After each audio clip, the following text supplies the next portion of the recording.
पिछले 2 सालों में जो गोल्ड के अंदर जो तूफ़ानी तेज़ी आई है, उसको देखते हुए काफ़ी इन्वेस्टर ये अफ़सोस कर रहे हैं कि काश हमने उस समय गोल्ड में इन्वेस्टमेंट किया होता, तो आज हमारा गोल्ड में इतना मुनाफ़ा बन गया होता। लेकिन एक बात आपने नोटिस की है कि अगर आपने फिजिकल गोल्ड बाय किया हुआ है और अगर आप उसको दुकान में बेचने जाते हैं, तो आपको वो गोल्ड जो है वो कम में आपसे लिया जाता है। लेकिन अगर आपने गोल्ड में इन्वेस्टमेंट करने का प्लान किया ही है और ऐसी जानकारी से आप अभी तक के अनजान हैं कि गोल्ड में निवेश करने का सही तरीका क्या है, तो आज के इस वीडियो में मैं आपको गोल्ड में निवेश करने के 3 ऐसे इंपॉर्टेंट तरीके बताने वाला हूं जो आपको अभी तक ये नहीं पता है या काफ़ी लोग आपसे छुपा के रखते हैं। तो आज के इस वीडियो में मैं आपको गोल्ड में निवेश करने के ऐसे 3 ट्रिक बताने वाला हूं जो आपको जानना बेहद ही इंपॉर्टेंट है। तो स्वागत है दोस्तों, मैं हूँ विवेक माधविया, स्वागत करता हूँ आपका स्टॉक बिज में। दोस्तों, सबसे पहला तरीका गोल्ड में निवेश करने का ये है कि आप फिजिकल गोल्ड को आप बाय करके रख सकते हैं। अब फिजिकल गोल्ड में कौन कौन से आते हैं, या तो आप कॉइन बाय कर लो या आप बार के रूप में बाय कर लो। तो इस प्रकार से आप गोल्ड को बाय कर सकते हैं। चाहो तो आप अपने आभूषण बना के रख सकते हैं। तो गोल्ड में निवेश करने का एक तरीका तो ये हो जाता है, लेकिन यहाँ पे हमें सेफ्टी और रिस्क वाले दोनों फैक्टर को लेके चलना है। तो पहला मैं बताता हूँ सेफ्टी। अब सबसे ज़्यादा सेफ्टी इसी के अंदर देखने को मिलती है, क्योंकि आप इसको हाथों में देख सकते हैं। तो ये हाथ में आने वाला एक एसेट है, आपको पता चलता है, आप इसको छू सकते हैं, देख सकते हैं, तो ये एसेट आपके पास में हो जाता है। दूसरा है मार्केट, अगर कभी क्रेश हो जा रहा है, कहीं वार आ जा रहा है या करेंसी का कोई इशू आ जाता है, तो सब में ये जो है इसकी वैल्यू आपके पास में होती है। क्यों? क्योंकि आपके पास में गोल्ड है, आप उसको पहन सकते हो आभूषण के रूप में, या आप उसको देख सकते हो, आपके पास रखा हुआ हो सकता है। लेकिन इसके साथ साथ इसके अंदर कुछ रिस्क भी है, नुकसान भी है। जैसे अगर आपके पास गोल्ड है और आप इसमें लेने जाते हो ज्वेलरी शॉप से, तो वो आप इसके अंदर एक मेकिंग चार्ज ऐड कर देता है, जो आपसे एक्स्ट्रा चार्ज के रूप में लिया जाता है। दूसरा ये है कि इसको स्टोर करना ज़्यादा रिस्की हो सकता है, क्योंकि यहाँ पे चोरी होने का डर भी इसमें बना रहता है, और इसमें बाय और सेल का स्प्रेड ज़्यादा होता है। बाय और सेल करने के अंदर इसके अंदर प्राइस का इशू आ सकता है। और तीसरा ये है कि इसके अंदर लिक्विडिटी स्लो होती है और इसमें तुरंत कैश नहीं मिल पाता।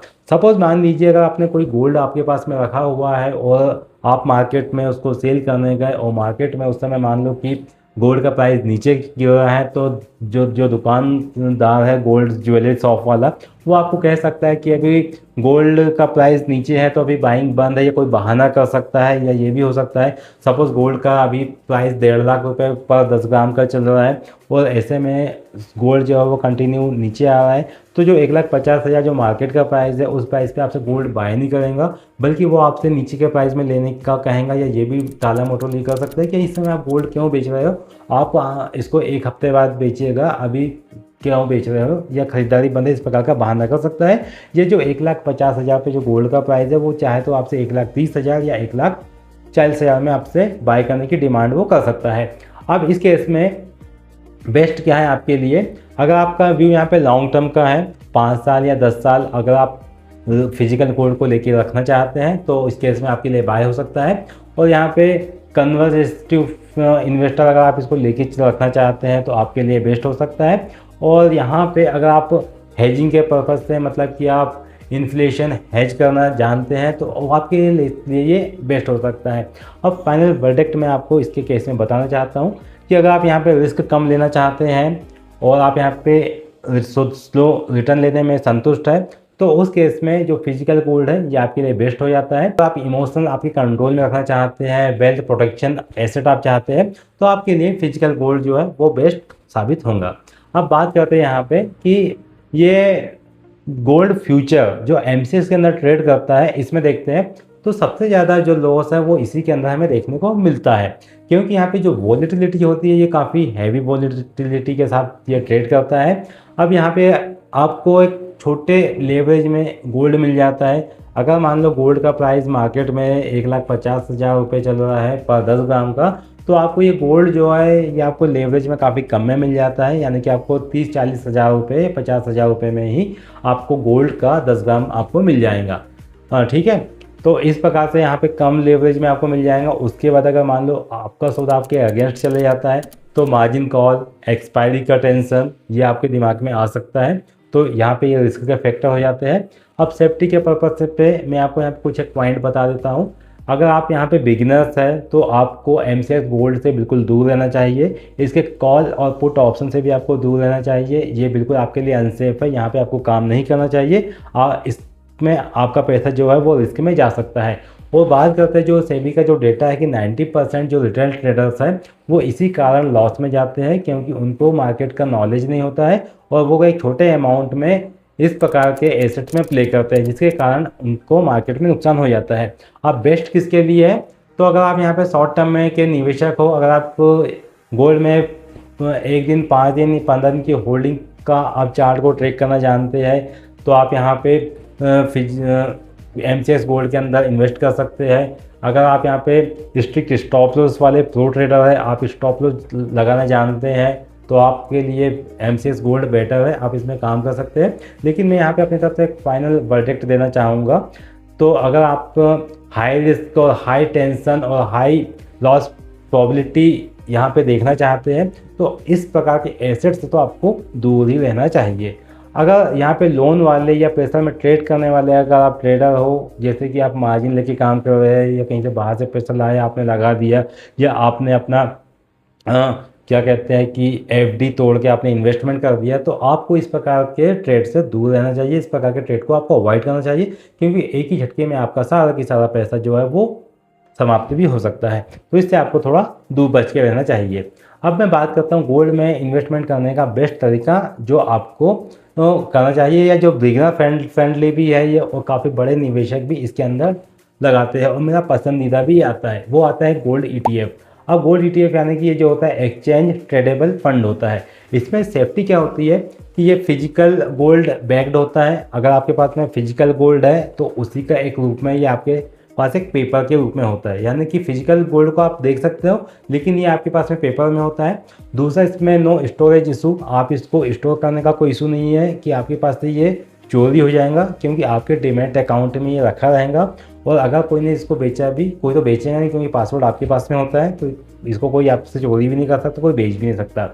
अगर गलती से बिक भी गया तो इसका पैसा आपके अकाउंट में ही आएगा, किसी दूसरे के अकाउंट में इसका पैसा नहीं जाने वाला है। अब एक बात आती है कि रेगुलेटर प्लस ट्रांसपेरेंट, ये सेबी के द्वारा रेगुलेट किया जाता है, और इसके अंदर प्राइस की ट्रांसपेरेंसी होती है।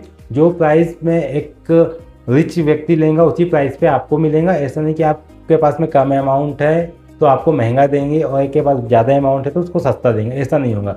यानी इसमें प्राइस की ट्रांसपेरेंसी आपको हर प्राइस पे देखने को मिलेगी। लेकिन इसमें रिस्क का भी फैक्टर है जो आपको जानना है। इसके अंदर ट्रैकिंग का एरर आता है, क्योंकि ये कनेक्टेड होता है ग्लोबल मार्केट से। अगर रात को 12 बजे यानी 11:55 पे ग्लोबल से गोल्ड का प्राइस ऊपर या नीचे बंद होता है, तो अगले दिन आपको ETF है उसमें भी आपको जो प्राइस है वो ऊपर या नीचे गैप अप गैप डाउन खुलता हुआ देखने को मिलेगा। कारण क्या है, ETF जो है वो 3:30 पे क्लोज हो जाता है, लेकिन जो हमारा जो गोल्ड है MCX का 11:55 पे बंद होता है। तो इसके बीच का जो टाइम है, उस टाइम में जो फ्लैक्चुएट हुआ है गोल्ड का प्राइस, उसका जो असर है वो आपको अगले दिन 9:15 पे जब ETF में ट्रेडिंग स्टार्ट होंगी तो उसमें हमें इसका मोमेंटम देखने को मिलेगा। तो इसमें जो ट्रैकिंग एरर है वो इस प्रकार से बनता हुआ दिखाई दे सकता है। अब शॉर्ट टर्म में यहाँ पे स्लो मूव्स आपको आते हुए नजर आ सकते हैं, क्योंकि आप इसके अंदर शॉर्ट टर्म में देखते हो तो आपको यहाँ पे स्लो मूव देखने को मिलेंगे। कारण MCX में मार्जिन पे मिलता है जिसमें आपको बड़े मूव्स देखने को मिल जाते हैं। अब बेस्ट कौन के लिए है ये गोल्ड? तो बेस्ट अगर आप लॉन्ग टर्म और मीडियम टर्म में अगर आप काम करना चाहते हैं तो आपके लिए गोल्ड ETF बेस्ट है। अगर आप बिगिनर हो तो आपके लिए गोल्ड ETF बेस्ट है। और अगर पोर्टफोलियो डाइवर्सिफिकेशन आप करना चाहते हैं तो आपके लिए गोल्ड ETF बेस्ट होने वाला है। अगर आप बैलेंस है आपके पास, उसकी सेफ्टी चाहते हैं और लिक्विडिटी आप चाहते हैं प्लस ट्रांसपेरेंसी आप चाहते हैं, तो आपके लिए गोल्ड ETF बेस्ट ऑप्शन हो सकता है। अब अगर यहाँ पे पॉइंट की बात करें तो आपके लिए मैं बताऊँ कि सबसे पहले अगर आप फिजिकल गोल्ड में आप काम करना चाहते हैं और रिस्क के पॉइंट से देखिए तो इसमें कम रिस्क है, क्योंकि गोल्ड आपके पास में एक एसेट है, आपके पास में हो सकता है। तो सेफ्टी के पर्पज़ से इसमें 4 स्टार की रेटिंग मैं देना चाहूँगा। और आप कैपिटल की बात करते हैं तो इसके अंदर आपको हाई कैपिटल की नीड होती है फिजिकल एसेट में। और इसमें बेस्ट किसके लिए होता है? ये बेस्ट उन लोगों के लिए जो लॉन्ग टर्म में निवेश करना चाहते हैं, 5 साल 10 साल का जिनका व्यू है उनके लिए ये बेस्ट है। अब बात करता हूँ मैं MCX गोल्ड की।